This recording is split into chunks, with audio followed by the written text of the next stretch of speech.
Hey guys, it's Tony Robbins. Listen, I've got a video here for you today that I think you'll really enjoy. I am, for the last, I guess, 9 months or so since the economy took its giant collapse all over the world in different areas financially, I've been meeting people that are trying to figure out what to do financially. And I've watched so many people in business who are trying to figure out what to do. Their customers are responding in a different way. They're hanging on to their money and they're concerned. And so I thought, the traditional approaches to business are not making a difference. What I'm best at is modeling. I've always, when I wanted to figure something out, I go to people that are the best in that area and figure out what they're doing and teach myself how to do that and then teach others to do the same once I've proven it's worked with myself. I said, I want to find the best of the best, and I've been really fortunate over the last, as I say, probably 7, 8, 9 months to have spent some time interviewing and getting to know and becoming good friends with many of the top people in the internet marketing. I mean, people that they're not the likely people you normally look at. I look at them as the new money masters. They're guys that, they didn't have the traditional education and ladies that didn't, but they found a way to add value. So whether you're looking for an opportunity to figure out how to have a second income stream, or you have some form of business you're considering being in or you're in and you want to learn some tools, I thought I'm going to create some great products for this, but I thought I'd just send you out first a neat little interview that I did with them. These guys called me up and said, can we come by? I'd love to chat with you. And I said, well, we're going to chat. Let's put it on film. So we just knocked around, and what they wanted to ask me was, look, we spent enough time with you. We know you know how to get people to take action. I said, well, come on over and let me kind of get inside your heads a little bit. Let me see why you follow through. Why do so many people say they're going to do something and then never follow through? And a few people do something inside their head and heart that gets them to follow through. So I just thought you might enjoy this conversation we've had. It's with Frank Kern and John Reese, two of the best in this industry. And I think you'll find it interesting. Maybe you'll be triggered a little bit to think about what will get you to follow through too. So this is my little gift to you. I hope you enjoy. We got the dialing. Frank. Tony, what's up? Good thing, man. How about you? I'm good. Listen, we've got a serious issue that I think is affecting our market, and we need your help. We actually don't know if we can solve this problem, but we think that you can. So we want to barge in today. We're kind of riding around anyway. I know you're shooting and stuff, but if you got a couple minutes so we can pop by, that sure would be helpful. Okay, well, I'm honored. If you help me. Come on over. I look forward to seeing you. Okay. See you, man. All right, man. Bye. Look forward to seeing you, John. Bye-bye. Yep. Bye. See ya. So why are we in a hotel anyways? They use this place a lot to shoot stuff because it's got a really nice background. Oh, so really nice outdoor filming stuff. different guests and interviews and TV commercials? Hey, man. How's it going? Come on in. All right. Thank you. Hey, Tony. guy. What's up? How you doing, man? What's all this? Doing a little leadership filming, man. That's awesome. Good to see you. All right. Thanks for having us, man. How you doing?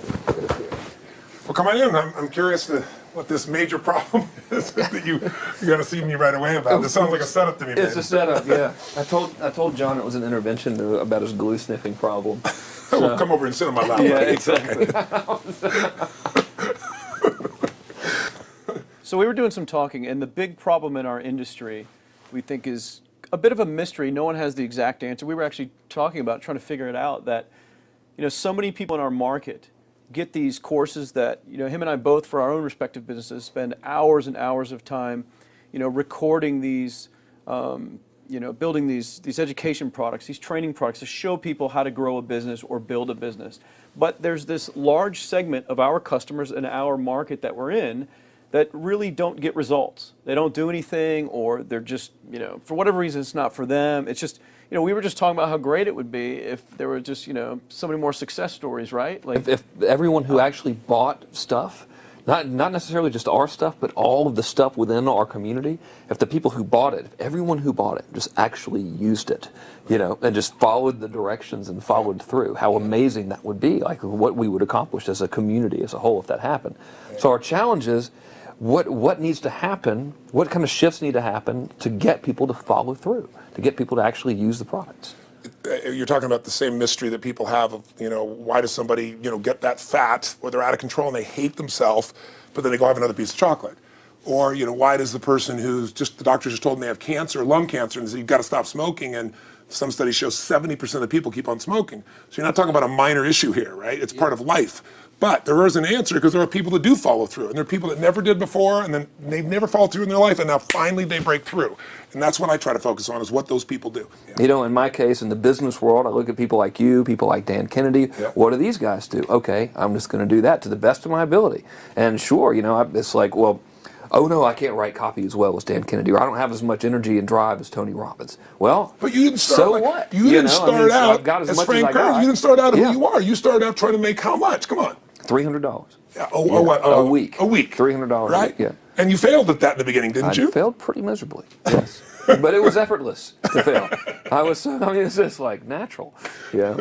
But truthfully, you went from $300 to, I remember you said your first time you believed, if I remember, was when you made like $2,500 in like It 4 or was 5 5 days when I was on vacation. while you're on vacation. That was when the true internet marketing dream was realized, you know, Right. because I sold a downloadable product and I wasn't even there. I didn't have to ship anything. I was like, oh my God, this was so great, you know, $2,500. And to me, that was just a gazillion, you know, because my rent, I think, was like $400 or something.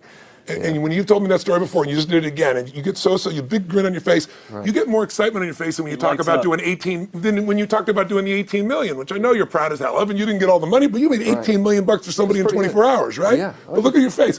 It's like nowhere near as excited as $2,500 in 5 days, the same baby. thing, though. I mean, the $2,500 is just as, there's no difference. No, I there's don't even think. more, because there was a moment when you recognized what was possible, but you didn't recognize it until you actually experienced it, but you only experienced it because you had to. Right. You had to keep going until you found it, just Yeah. like you did. You Yeah, had to absolutely. keep going until you found And it, it's right? like the validation that the fear doesn't have to matter anymore. That you don't.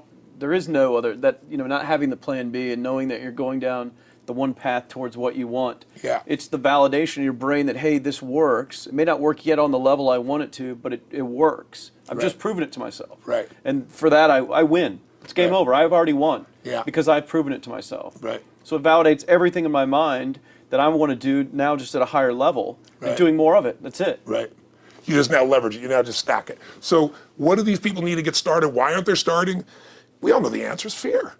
But the difference with you guys or me or anybody who's followed through is we're more afraid of what life would be like if we don't follow through than the person who's willing to settle for what they got and kind of hope it'll change and maybe purchase something for the moment and then not follow through on it. It's almost like people, overachievers, have a little more fear. They're a little more afraid of missing out. They're afraid of not being there, or they got a strong enough reason to follow through. So I'd say if you're looking at home, you want to give somebody some value, go, where do I start? I'm sick of this. That's a damn good place. That's probably why they bought the product in the first place, but now To they're escape not. from that for just a minute. What's that? They bought the product to escape from that state. Just for a moment. minute, yeah. So, because well, guess what? What makes people excited is progress. You don't have to be at the goal yet to feel alive again. You have to make progress. And the first step to progress is making a decision and buying the product. But then they don't do the second step, which is open the damn thing up. I think another powerful distinction that you're hitting on here is the fact that a lot of people that have breakthroughs in their lives, like including Frank and I both in different, success stories, situations, whatever you want to call them, is that, people typically hit rock bottom Yeah. before that must is a reality. You're right. So in thinking of that, because a lot of things as well, like we hear in marketing, like if you had a gun to your head right now and you had to make money in the next, 48 hours, what would you do? And that really resonates with people. But so I just wanted to bring this into the conversation because I think a big part of the market of all these people aren't people that have their backs completely against the wall yet. That's right. Okay, so they're not in a must situation yet. They're in a desire situation where they're okay in their lives. They do have big dreams and ambitions. They do want greater things, but it's not pushing them yet to the point where they will do what it takes To master have the something. must. So what do you think? How do people go from not having their backs against the wall when they have no choice to say, I'm totally sick of this, Right. to conditioning their minds to go from their situation where they are, which may be okay, to getting something greater? Well, think about this. What pisses you off and what excites you is all relative.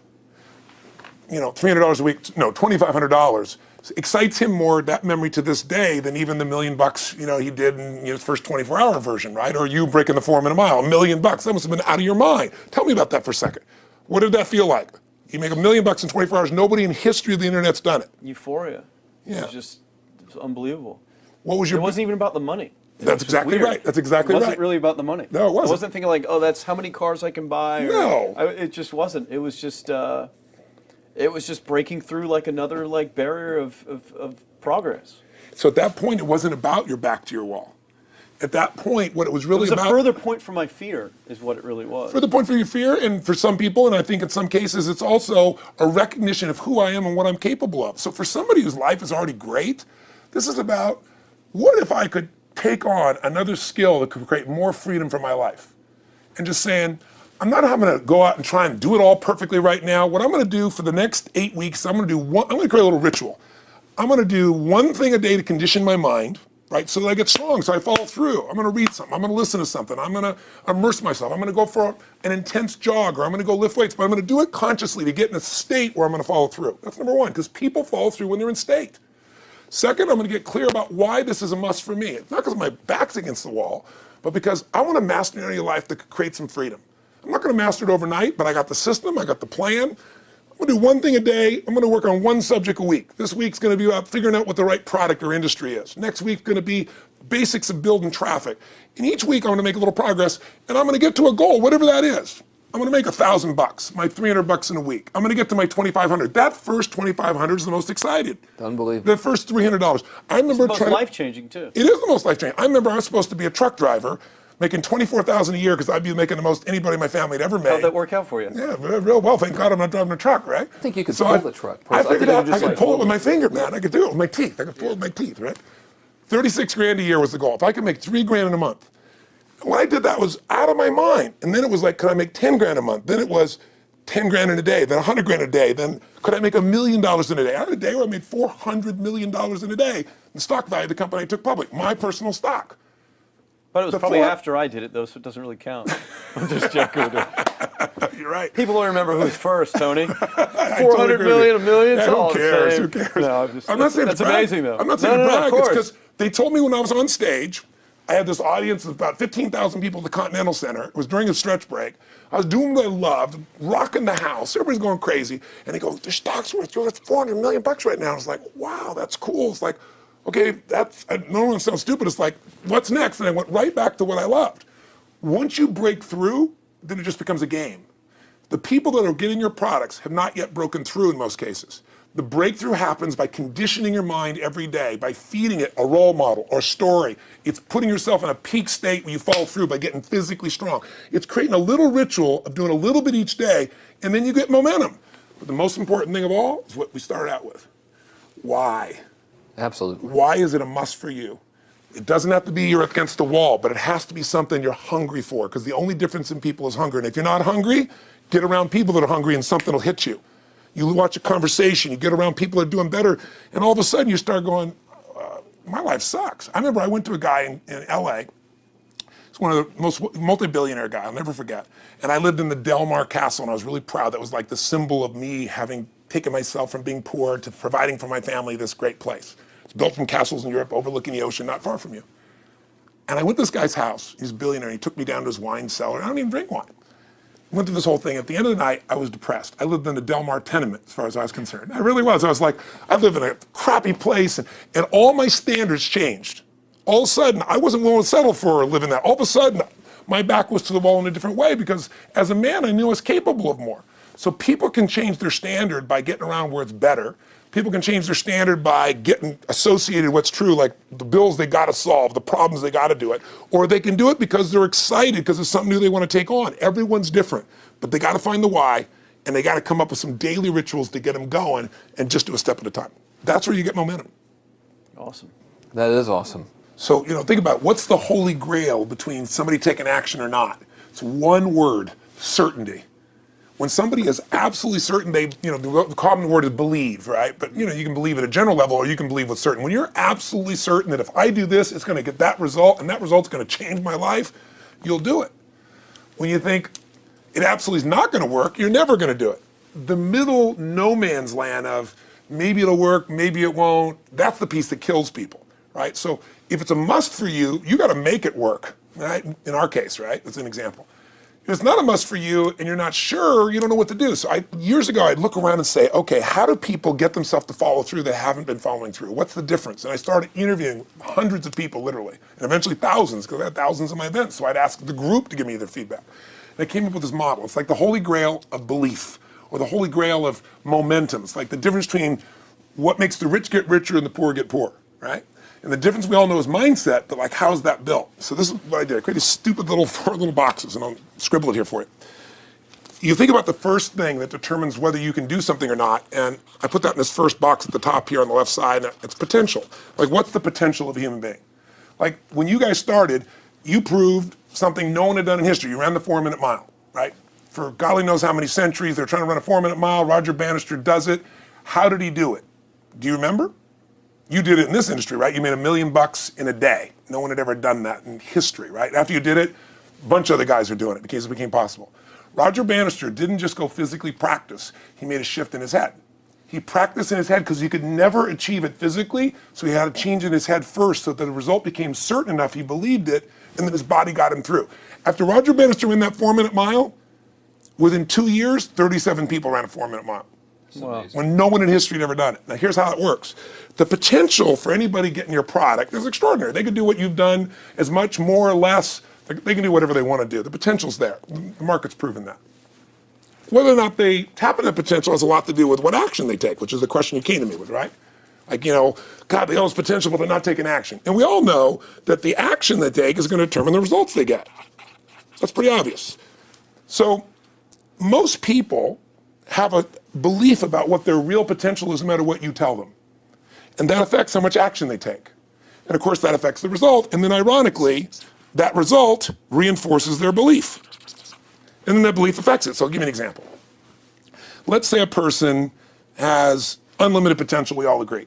But they take little action, little results. Why? Because they have to start with a problem with their belief. They don't believe it's really going to happen for me. Maybe for Frank Kern's because he's got the cool hair and stuff, or maybe it's for you because you're so driven, but it's not me. Maybe Tony Robbins because he's a freak, got these big teeth. Whatever their thought process is, right? They got this thing, right? But what happens is, if you believe that there's very little potential, how much action are you going to take? Nothing, little. And when you take little potential with a little action, what kind of results do you get? Lousy little results. And when you get little results, what does that do to your belief? You go, see, I told you this was a waste of time, told you this wouldn't work. And then what happens? You tap even less potential, you take even less action, you get even worse results, and your belief gets even weaker. And this sucker feeds on itself until you are in a downward spiral. It's poisonous. It's poisonous and it's self-fulfilling. Now, what if something could happen that could come along and fill you with a sense of absolute certainty? Not like I believe, but mean where you know. In you guys' case, mine as well, we knew because we had to. Because we burned the boats. There was no other option. We had to find a way. We weren't going to live that way. We all did it in different ways and for different reasons, but in essence, that was it. If you get yourself in a state of certainty that this is going to work, I'm going to find the way, and if this doesn't work, I will make the way, then you tap a lot more potential. And when you're certain in your potential, you take massive action. And when you take massive action, you really believe in something, you get great results. When you get great results, your brain goes, see, I told you I was a stud. I told you this thing would work out. Now you're even stronger. You tap more potential, take greater action, greater results. That's how you went from $300 in a week to $2,500 in 5 days to $100,000 in a month to $1 million in a day. Same thing with you. And we get momentum. That's why the rich get richer and the poor get poorer. Now some people go out and they go, well, I'm going to take a bunch of action. All right, I'm going to open this product. I'm going to try it. And they'll say to you, I even did it. But it's like a salesman who goes and knocks on the door, and he knocks on 100 doors and says, You don't want one of these, do you? yeah, exactly right. You know? And even if he doesn't say it verbally, his face says it because he doesn't believe it's going to work. So his voice, his body, the execution is so weak. Maybe if he talks to 100 people, somebody's going to buy out of pity. They don't want his kids to starve, right? But he's not going to get the result. So the core difference in people is how do you produce certainty when the world isn't giving it to you? You go out and you try. In your case, you're 100,000 in debt and nothing's working. How do you keep yourself going? The way you did it, the way I did it, the way you're doing it, we may not have done it consciously, is we didn't change our potential, that was there. And it wasn't even taking more action. Taking more action with a belief it's not going to work, it's not going to change anything. We got results in our head that made us feel certain as if it had already happened. True or false for you? True. Right? So give me an example so people know I'm not just making this crap up. Well, I mean, just like when I had nothing, I already knew I was driving like Ferraris and Porsches and stuff because I always wanted those cars. I already knew I was going to have them. It was inevitable. Right. I inevitably, that was just my inevitable outcome. But how did you do that? Did you have a ritual? Did you think about it regularly? Was it one time you thought about it, or was it something you had an obsession towards? I had an obsession towards it. I mean, I used to work at a video store, which was the last job I ever had in my life. Thank God. And I used to go to work almost every day. and I used to bring 2 magazines with me to read on my breaks. Entrepreneur magazine, just to read about business and everything else, to read about what other people are doing, look for role models. And I used to carry an Auto Trader with me. And I used to look at Porsches that were for sale. Yeah. And people always used to ask me, what are you doing with that Auto Trader magazine? I'm like, well, I'm just picking out the Porsche that I'm going to buy. Right. When Which probably got you a lot of crap. I did. People made fun of me. Sure. I actually had a boss at that job tell me, you know, you really shouldn't do that to yourself, John, because it's very, very likely that that is never going to happen. That it's very likely that you're never going to have that car. Yeah. That's the kind of belief he was trying to put in my head. And I was like, no, you don't realize that it's inevitable that I will drive here sometime in the near future with that car when I'm not working for you and drop movies off for you to put back on the shelf. And that actually happened. And it was one of the most fulfilling days of my entire life. And the great thing was when I pulled up in this car, I was in my mid-20s. Yeah. A car that most mid-20s. What kind of car was it? It was a Porsche 911 Turbo. It was a convertible and everything. It was a beautiful car. It was one I always dreamed of having. But for a few years I always circled the ads of which ones I was going to buy. Well, when I finally got it and I pulled up at the store, I had all these people. Some people that were still working at this $7 an hour job were there years after I left. And I'll never forget this, even the boss and stuff, and the reaction of the people was like, wow, that is awesome. Yeah. Is that your dad's car? And all I said to them was, not exactly. Good for you. And I just smiled and just left. But it was, it's the weirdest thing, but I just knew it was going to happen. But you knew it because I conditioned myself to you did it over and over again. Yeah. When I was in high school, I was not a popular kid, but I was passionate and intense, and I'll never forget. Some particular girls gave me some crap, and a guy too. And I wrote in their journals or their annual yearbook at the end, I wrote, someday, I said, you treated me like hell. Someday I'll be rich and famous, and you'll be an effing truck driver. And you'll be sitting there, I'll be with with this beautiful woman of my life, rich, and you'll be watching me on television thinking, you wish you would have treated me better. I actually wrote this shit in people's annuals because I went to a 10-year high school reunion when people showed me this stuff, great. Right? But it's like, I burned the bridges, baby. I was like, this is how it's gonna be. So I'll give you a perfect example of this. They did studies, many have been done at this element, where they want to say, how much does the mind affect performance? So take basketball. And I've worked with a lot of NBA players and turned them around, and one of the problems many of them have is they'll choke on the free throw line. Well, everybody knows in that case, if you normally shoot really well and now you're not, something's interfering, something's getting in front of your state, some uncertainty, right? Obviously. So they take a group and say, we're going to make them better. How do you make somebody better who has got this mental block? So they take a group of guys and they're going to do free throws, and they do one group where they just practice for 6 weeks. Totally intense practice, and I forget the number of free throws, but they got to do this many free throws every day. Take a second group, and they have them not practice at all. Obvious. And they take a third group and they don't let them touch a basketball. All they do is have them practice in their mind, but the key is, it's not practice makes perfect, it's perfect practice makes perfect, as corny as that sounds. So these guys see themselves making the shot every single time, conditioning their mind and body that it's perfect every time. They're not interrupted by a reality that would screw with them. So at the end of 6 weeks, they tally it up, and now they give them a test to see who has the highest free throw percentage, success. What do you guess it's going to be? Well, the obvious person says, obviously, it's not the guys that didn't practice, but which one is it, the mind, or is it the ones that actually practice? I'm assuming the mind. Yeah, you would assume it because it's true. Right. You intuitively know the truth, that practicing's not enough. It's getting yourself so certain so many times that now when you go to do it, there's no hesitancy and you execute. It's having that absolute certainty that makes you tap your full potential, take massive action, get massive results, be reinforced to having stronger belief. This is what makes somebody a star at anything. It's like Jack Nicklaus, the golfer. Yes. He visualized every shot and where it was going, landing right where he wanted it before he ever hit it. Every single time. And what do most golfers do? Every single time. They just take a practice swing and they kind of hope for the best and point in the right direction and hit it. And some of them, if they've had some bad hits, what are they really focusing on?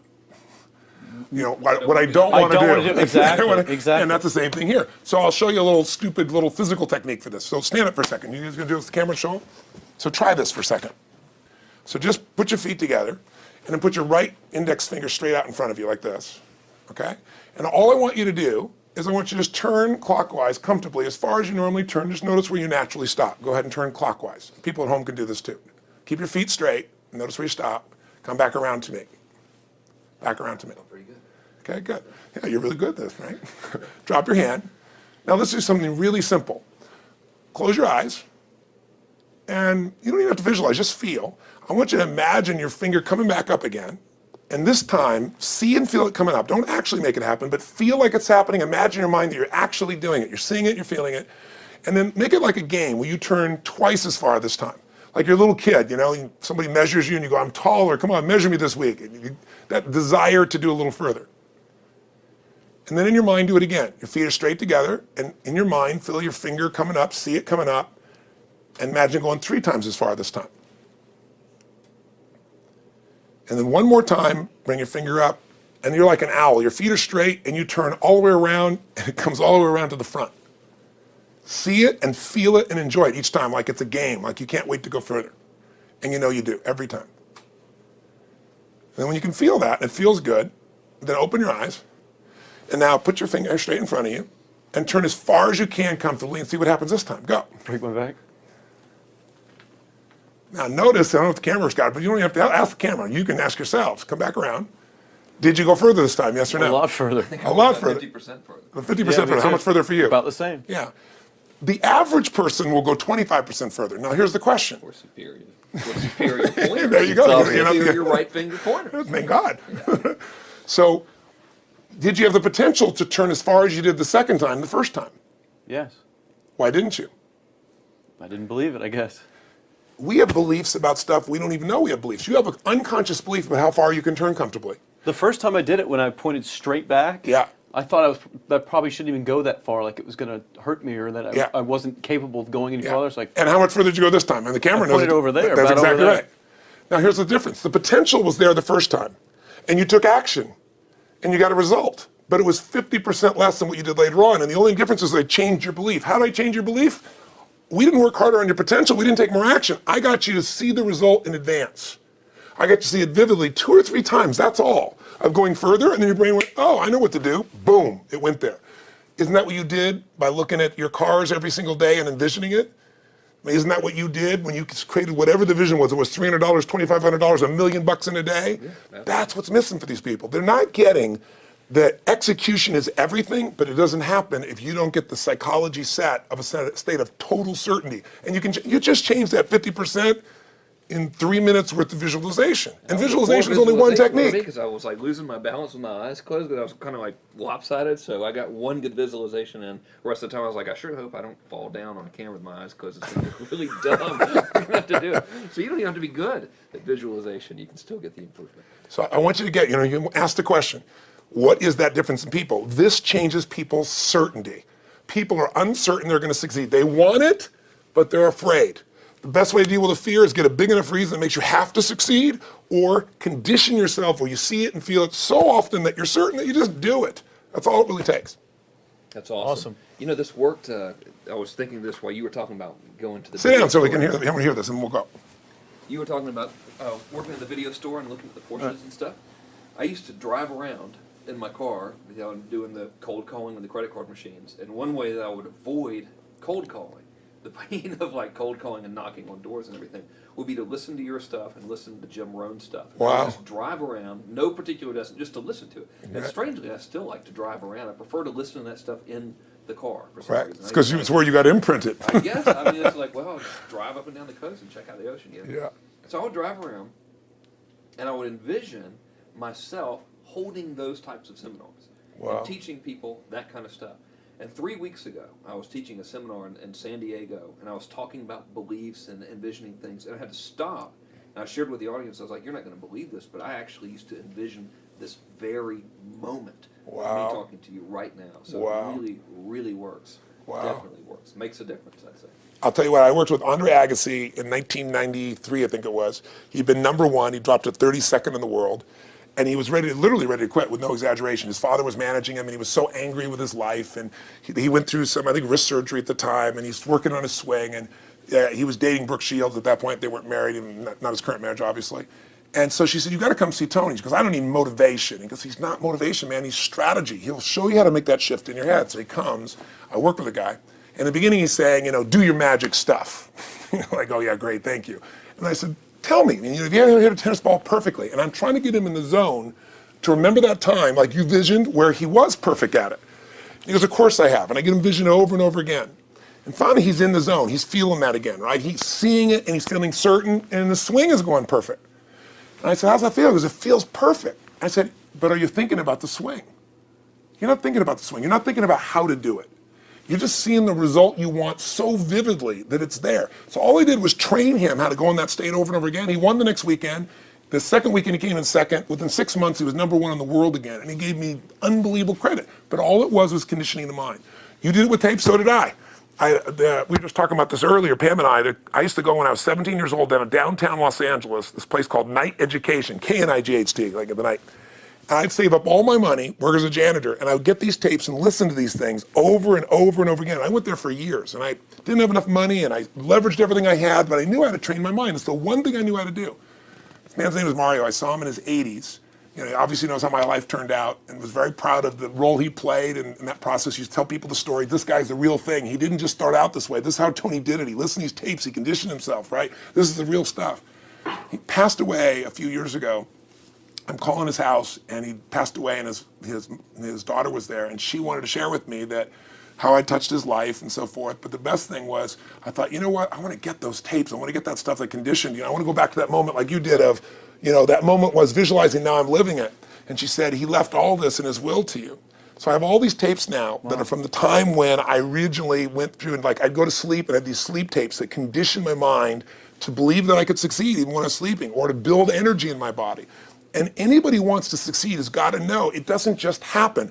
You can buy a product, but you also, with that product, have got to condition yourself. You got to make it a must, and you got to get a ritual. And if you do it, whatever you used to dream about you thought was so huge, you'll just live it. You'll live it like you lived this yesterday, like we're all living the life that we envision. Because we had to, and because we played this game with our head. We got the belief to be real by seeing it enough times and feeling it enough times till our brain believed it, and then it made it happen. Which raised the potential, which made us take more action, which got us better results, which raised our beliefs again. That's right. And then that's why the rich get richer and the poor get poorer. So instead of bitching about it, change it. And this is how you change It's like a self-fulfilling prophecy. Completely. It's pretty easy to change. Just that one simple exercise was amazing. I'm still like, holy crap, you know, I wonder what else I can do now. But look what most people do. Most people do the opposite of that, right? They get the product or they think about doing it, and what do they envision? It's not working. That's right. The excuses. So they vision it not working. As soon as they envision it not working, they feel uncertain. As soon as they feel uncertain, how much potential they tap? Little, if anything. And so they send back your product, and they didn't listen to the damn thing, you know? And guess what? What does that do, by the way? They make that as another lousy result in their life. I didn't even follow through on that, and they believe even less. This process is the holy grail. It's where the whole game changes, and anybody can do it, and they can do it in a few minutes. And if they do it a few minutes each day, then they get a different life. They do it a few minutes one time, their life changes for the day. We're defined by our rituals. Everybody's got rituals, certain things they do every day. And what we three have in common, and anybody that I know of who has a life that they're living that was once a vision, is we saw it again and again and again, even when it didn't work, even when you lost 100 grand, even when I'm working as a janitor, there's something we would not give up on. And if somebody watching wants to change their life, they got to decide what they won't give up on, and then put themselves in the state of momentum by a couple little rituals. That's all it takes. And I think especially when it comes to anything related to making money, like making money products or promises or courses, people are so inundated with scams and all this garbage, true garbage, that, you know, their natural thinking is that they're so skeptical. It's like they fall into the conditioning of, well, if anything's ever going to work, that thing has to prove it to me before I believe anything. So when they go to approach the thing to make more money with, they're like, well, I'm starting at zero, and this thing has to prove to me that it has any potential at all before I believe that it will. Don't you agree with that's the case? Unfortunately, it's the case, but here's the truth. When somebody says to me, in my business, even more, because a lot of people think I'm a motivator. I hate that term. That's never been what I've done. I do believe in energy, and I'm passionate. You know, they see 10,000 people in a room rocking, they go, oh, he's motivating them. I believe in peak state. You get a top athlete, you get in a concert, and you get in state, right? The problem is, to defend themselves so they won't be disappointed again, they lower their expectations. So someone will say to me, well, I'm skeptical or I'm pessimistic. And my response to them is, no, man, you're gutless. It takes no guts to be skeptical. You don't have to have any capacity to be a critic. And now with the web, you don't even have to own that you're the one being the critic. You can burn somebody and, you know, anonymously, right? I said, you know what? It takes guts to believe. And if you think something's going to do it for you without you putting your guts on the line, you might as well forget it right now. So this idea that I'm skeptical or they got to prove it to me, it's the biggest lie. What that really is your fear talking. You're so scared of failing, you don't even want to get your hopes up. And if you don't get your hopes up, you might say, well, what if they get their hopes up and somebody gets disappointed? How many disappointments have we experienced in our business careers and in our lives? The difference is some people take disappointment and let it destroy them. Other people take disappointment and let it drive them. And you get to choose. Are you going to turn this thing into why it didn't work and a bunch of stories and excuses, or are you going to take this thing that didn't work and figure out what are you going to do to make it work? And it may not happen the first time, the second time, the third time, but the people that are relentless find the way. And it's the common denominator in all these guys that are kind of our friends or family, money masters, the new money masters is they all did it with will. Nobody here inherited this stuff. Everybody figured it out. And keep figuring it out. And it's going to keep changing. And you say, you know what, 1% of 99% of the money being made is being made by 1% of the people, because only 1% of the people will condition their mind and condition their body and follow through some daily rituals. The rest will tell a story about why it didn't work, how it wasn't their fault. And you got two things in life. You got results or you got a story, And too many people think that that 1% is somehow entitled to it, and they're not. Which is, it's just all in the head. It's all in the their head. belief. It's all in the head. Which can be changed with some conditioning, basic conditioning. You just proved it. Yeah, to us. That's fun. That's why I made Get the Edge and Personal Powers, because I understood that from the very beginning. Originally it was 30 days, and years later people would say, I've heard all the great results and everything else, man, but I don't have 30 days, and I'd be behind the glass, focus group, watching these people and want to shake them, like, you don't have 30 days to change your life, I thought, okay, I'll make it 7 days, just one, because after 7 days you get momentum. I mean, think about it. When do people's lives change? In a moment. It doesn't change in 10 years. Your life may suck for 10 years, but there's one moment when your whole life changes, the moment you decided. When you said, no more, and I'm doing it, and you kicked yourself in the ass, and you made yourself go do something, right? When you finally said, enough, no more, I quit, or let's begin, or I love you, there's a moment when somebody's life changes. And that can be gotten in a couple of days. So people watching don't have to wait until they've mastered everything. They got to get started and do what's next, and just put themselves in a state where they start making some progress. Well, there it is. I think that's the answer that can help solve that problem with a lot of people. They'll just pay attention to it and do it. The bottom line is, all three of us and some of the people that we consider as family that are part of this process, we've all done well, and we don't need to do this stuff. We're able to do the stuff because underneath it all, people can see in your eyes, Frank, when you talk about $2,500 you made that day and the joy, right? Or you talking about not willing to settle, and just, I don't care what they say. They tell me I'm going to sit here and I should lower my expectations. I'm going to be driving my car in here and they're going to be delivering a video to me. There's something inside of every human being that will make it click, that'll make it so that today is not like yesterday and tomorrow will be different forever. And that process is an emotional hook. And what I hope is people watching this stuff, maybe something in here will piss them off enough or remind them of something or say there is a plan and it isn't just luck. And if I just get my big enough why, and I get a little system for conditioning myself, and if I start to feel overwhelmed, I just do one next step. And I keep learning and keep moving forward, I will get there. And if we accomplish that out of this conversation, then this conversation was kick-ass and fun, not just for us, but it'll be something that we'll be really proud of a long time. Whether that happens or not really has nothing to do with us, but whether or not people take it in as real and do something with it. I hope they will. I think a lot of people will. I think they will. Thanks a lot. I think it was awesome. Thank you. That's been a And blast. Appreciate it. your shoot here. Yeah, go back to the next one. Yeah. Thanks, guys. Thanks. Yeah. Thank Appreciate you. it. Really appreciate it.